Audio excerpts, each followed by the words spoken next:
if you want to communicate with others means, so you should know your language. So that means if we want to establish a communication between the person to person means as one people to people. So if you want to communicate, establish a communication means first what is mandatory?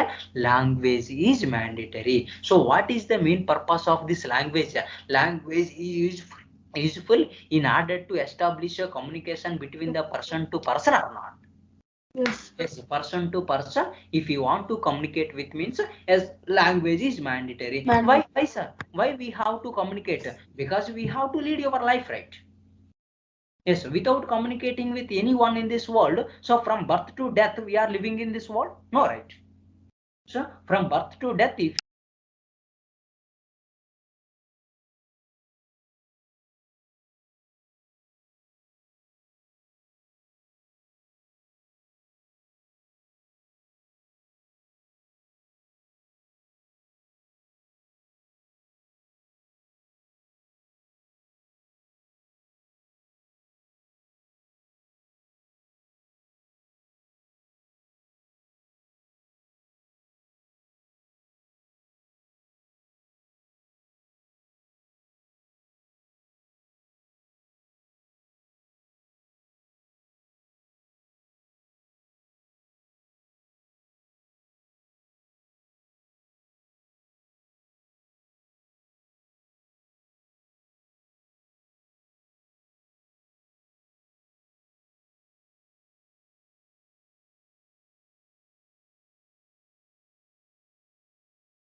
communicate with the second person or not?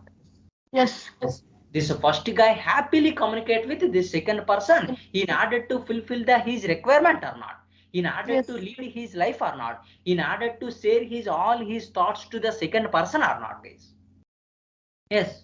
He happily communicate with the second person. This first person says something. This second person happily understand. This second person replies something. This first person happily understand those words, right? Yes. Because both are have the Same language.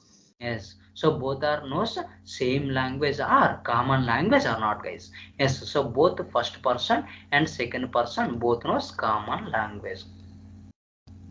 Yes. So here both first person or second person both knows common language or native language or not, guys? Yes. Same language. Same language. That's why they can easily they can communicate with each other. This first person happily communicate with the second person in order to share his all his thoughts.